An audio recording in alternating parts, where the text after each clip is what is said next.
ഞാൻ പറയുന്നത് ഈ സംഘർഷത്തിന് പരിഹാരം ഉണ്ടാക്കണ്ടേ? ഇതിൻ്റെ ഇരകൾ ആരാണ്? ഞങ്ങളുടെ ചോദ്യം അതാണ്.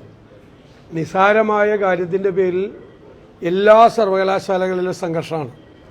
കേരളത്തിലെ 13 യൂണിവേഴ്സിറ്റികളിൽ 12 യൂണിവേഴ്സിറ്റികളിൽ വൈസ് ചാൻസലർമാരില്ല. കഴിഞ്ഞ ദിവസം SFI കാട്ടിയ ആഭാസം എന്താണ്?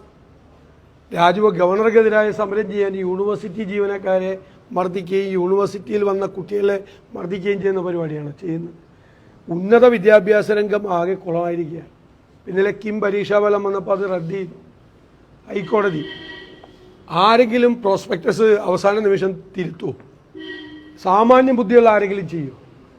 എൻട്രൻസ് കമ്മീഷണറേറ്റിലും ഉന്നത വിദ്യാഭ്യാസ വകുപ്പിലും ഒരു ചിന്തയുമില്ലാതെ കാര്യങ്ങൾ ചെയ്ത് കുട്ടികളുടെ ഭാവി അവതാളത്തിലാക്കുകയാണ്.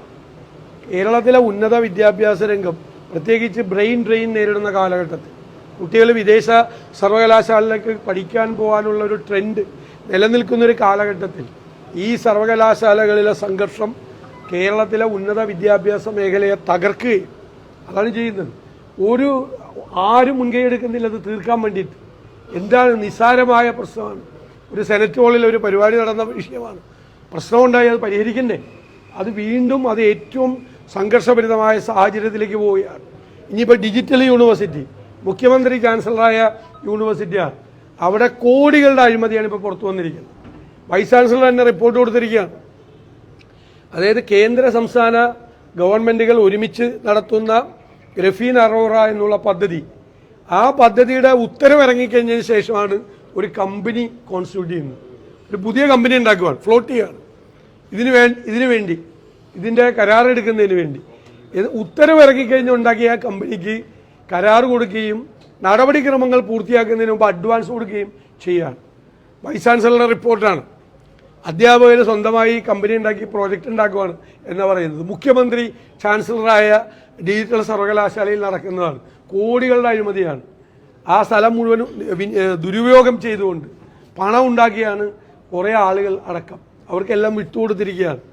ആ കമ്പനി ഇപ്പോൾ graphene engineering and innovation company എന്ന് പറയുന്നൊരു കമ്പനിക്കാണ്, ഇന്ത്യ ഗ്രഫിൻസ് എന്ന് പറഞ്ഞ കമ്പനിക്കാണ് കരാർ കൊടുത്തിരിക്കുന്നത്. ഇങ്ങനെ ഒരു പ്രോജക്റ്റ് നടപ്പാക്കാൻ തീരുമാനിച്ചതിൻ്റെ ഉത്തരവ് ഉണ്ടാക്കിയതിന് ശേഷം മാത്രം ഉണ്ടാക്കിയ കമ്പനിയാണ്. ആ കമ്പനിയിൽ ആരൊക്കെയാണെന്ന് നിങ്ങളൊന്ന് അന്വേഷിച്ച് നോക്ക്. വെറുതെ ഒന്നും കൊടുത്തതല്ല, ബന്ധപ്പെട്ട ആളുകളൊക്കെ ആ കമ്പനിയിലുണ്ട്. നിങ്ങളൊന്ന് അന്വേഷിച്ചാൽ മതി, ഞാൻ ഇപ്പോൾ പറയാനില്ല. നോക്ക്, ഇതാണ് ഉന്നത വിദ്യാഭ്യാസ രംഗത്തെ സ്ഥിതി. ഇപ്പോൾ ഇന്നലെ ശശി തരൂർ ഒരു ചർച്ചയ്ക്ക് തുടക്കമിട്ടിട്ടുണ്ട്. മുഖ്യമന്ത്രിയാകാൻ താൻ യോഗ്യനാണെന്നുള്ള ഒരു സർവേ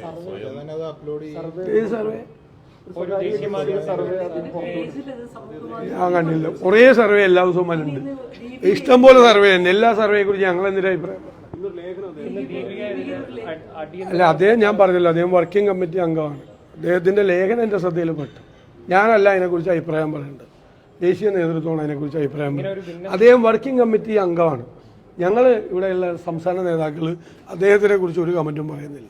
അദ്ദേഹം വർക്കിംഗ് കമ്മിറ്റി അംഗമാണ്. ഞാൻ ആ ലേഖനം വായിച്ചു, എനിക്ക് അഭിപ്രായമുണ്ട്. ആ ലേഖനത്തെക്കുറിച്ച് എനിക്ക് അഭിപ്രായമുണ്ട്, പക്ഷെ പറയുന്നില്ല. ഞാൻ പറയില്ല ആ ഒരു കോൺഗ്രസ് നേതാക്കളെ കുറിച്ചും ഞാൻ പറയില്ല. എനിക്ക് പരാതി ഉണ്ടെങ്കിൽ ഞാൻ ദേശീയ നേതൃത്വത്തെ അറിയും. ഈ കാര്യത്തിൽ ദേശീയ നേതൃത്വത്തോട് തീരുമാനമെടുത്ത് പറയേണ്ടത്. അതൊന്നും എനിക്കറിയില്ല. സർവേ ഇഷ്ടംപോലെ സർവേകൾ വരുന്നുണ്ട്, ഒരുപാട് സർവേകൾ ഇഷ്ടംപോലെ വരുന്നത്. അല്ല, ഞാൻ ഒന്നും പറഞ്ഞില്ല. അത് നിങ്ങൾ എടുക്കാൻ പോണ തലക്കുറി നിങ്ങളുടെ പേരില്ല, എൻ്റെ പേരിൽ ഒരു തലക്കുറിയും കിട്ടിയില്ല. ഇതിൻ്റെ അകത്തുനിന്ന് ഇഷ്ടംപോലെ സർവേ എല്ലാ ദിവസവും വരുന്നുണ്ട്. നമ്മൾ ചിലത് കാണും, നമ്മൾ ചിലത് കാണില്ല. ഇതേതാന്ന് എനിക്ക് മനസ്സിലായില്ല.